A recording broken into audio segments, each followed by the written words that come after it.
The Conference Board of Canada has released a new study on the impact of digital technologies on supply chains. Now, this may not sound like a very sexy story, but I'm telling you, this is really, really important to Canada's economic future. To discuss this issue, we're going to have the author of the study, Harry Sharma, join us. So welcome to the interview, Harry. Thank you very much, Markham. It's a pleasure to be with you. Now, I first wrote a deep dive on this with digital technology in the oil field in 2017. And my experts were predicting at that time that it was going to change the nature of work. It was going to increase labor productivity, maybe kill some jobs. And yeah, exactly. Are we seeing that now? Could you give us maybe an overview of your study, if you would, please? Absolutely. So what we're really looking at is the next generation of technology, as we're calling them. And we're really looking at a set of technologies here, Markham. So starting with 5G, which is the sort of the foundational fundamental infrastructure that's going to allow connectivity. And then you look at Internet of Things, that's a buzzword, marketing word, really meant to convey all of the sensors and all of the sort of the data collection points that we're going to have.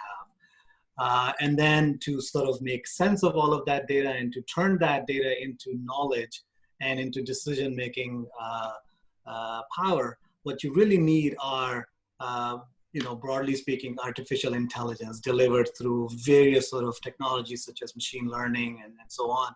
And the idea is that with all of this connectivity, with all of this data, we'll be able to make a lot more precise decisions in a timely manner. However, cybersecurity is kind of the horizontal layer there. While it doesn't really refer to one particular technology, what cybersecurity does, it allows for authorized access to relevant stakeholders at the right time, and it's going to be the thread that makes it or breaks the side of next generation technology. So, the reason I chuckle a little bit when you said it might destroy some jobs, the way we like to position it is that it's gonna be a partnership.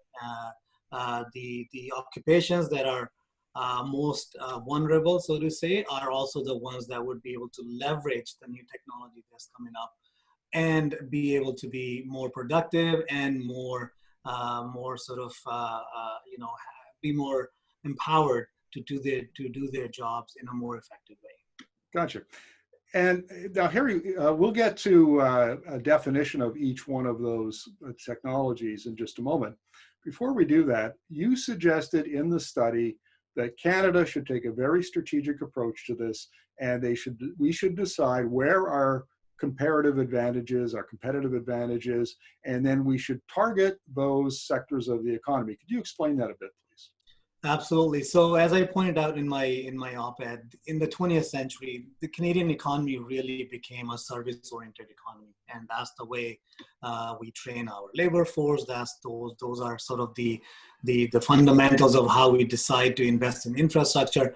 But with these new industries, we have an opportunity here, Markham. We really have an opportunity to start with a blank slate, if you want to call it that. We can choose the role that we want to play in these new industries that are emerging because of the use of these technologies. So, when I say new industries, I really mean advanced manufacturing, for example.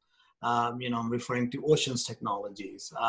And so we have an opportunity here to decide where, as a country, do we want to situate ourselves in these supply chains? Because, as you know, supply chains have the lower value added parts of it, which are obviously, still required, but that's not where the maximum economic returns are really earned. So what I'm arguing for is for Canada to strategically choose in which new industries, what role do we want to play in each of those supply chains? And I would argue that we must select roles that are slightly up the chain, the value chain, so that we're producing good, high-paying jobs right here in Canada.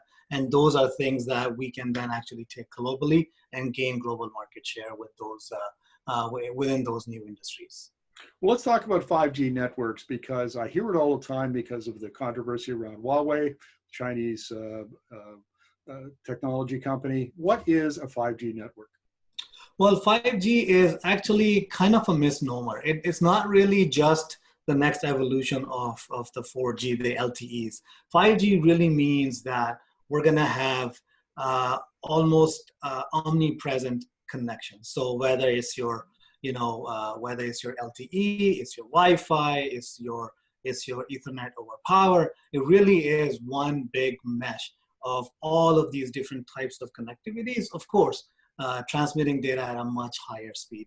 The beauty of 5G really comes from the fact that because there is omnipresent connectivity, you can really begin to implement and deploy these so-called Internet of Things devices. So you can have full connectivity and collecting data from, for example, in the advanced manufacturing industry, it really means coming up with new devices that are collecting data from, all sources of robots and things that are, 3D printers that are sending data to sort of almost a computing center, which would be driven by advanced, artificial intelligence, and really help us make decisions that would be timely and more precise when it comes to scaling those industries and also being a market leader. Right. The next one is the Internet of Things. And one of the consistent themes, whether I'm interviewing somebody in the oil and gas industry, in the power utility industry, or some other aspect of it, is that data is king. And it's all about getting data and crunching data to tease insights out of it to make us more efficient and productive. Have I kind of got the right definition?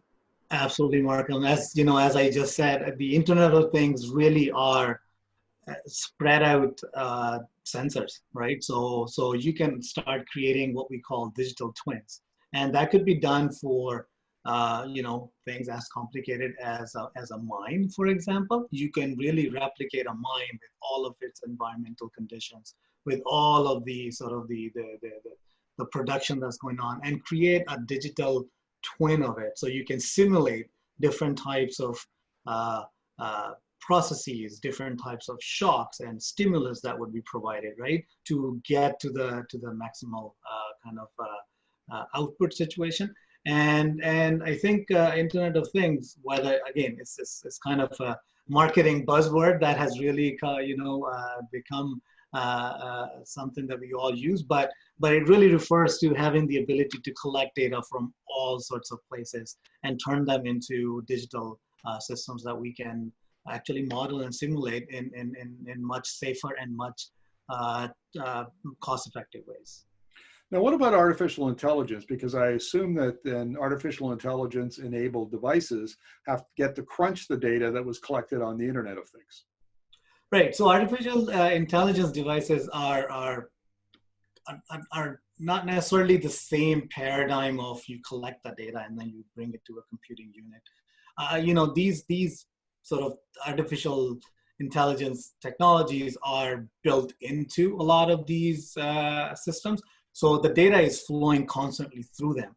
And the way they work is they start recognizing patterns, right? What is good? What is it that you want? What is that you don't like? So that they can start making decisions based on the input that you provided, on the patterns that the machines are seeing, right?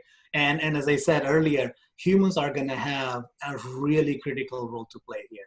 At the end of the day, machines are only going to make decisions that we have sort of informed them that we want. And that's where, there's quite a bit of conversation going on around ethical AI. There's quite a bit of conversation going on around, removing biases from these data sets so that we're not training these artificial intelligence devices on biased data that are going to result in decisions that are not always objective. So that's the new paradigm that's going to be deployed with respect to that technology.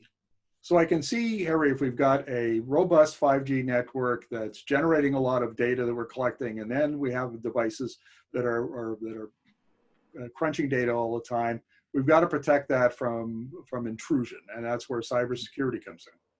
Absolutely. And, Markham, we're already starting to see some of the shortcomings of the current cybersecurity posture that we have as a country. I mean, For example, Life Labs, a great example. 15 million Canadians had their health data breached. There was a financial institution, as you know, which was also hacked recently.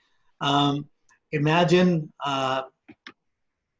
this amount of data times 1,000, and then having somebody unauthorized access that.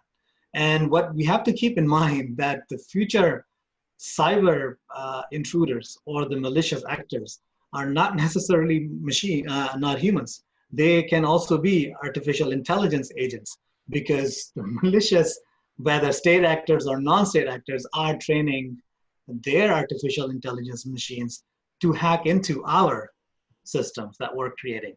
So that's why it is so important that anything that we do, any systems that we design, any technologies and any networks that we deploy, we make cybersecurity, the cybersecurity posture that we want as a country, a critical part of it. And I keep referring to a national approach, a strategy towards this. Again, we're going to be the networks, the connected devices are only going to be as strong as the weakest link. So you cannot have a provincial approach to this. You cannot have a regional approach to this, because ultimately we are going to be, bringing all of these pieces together, regions together, and provinces together.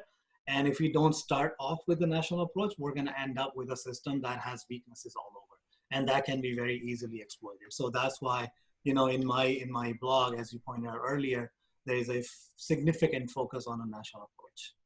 Harry, thank you very much for this. Really appreciate it. And given the importance of these technologies, I have no doubt that I'll be talking to you again in the near future about them, and we'll get an update. All right. Thanks very much, Markham. Looking forward to it. Take care.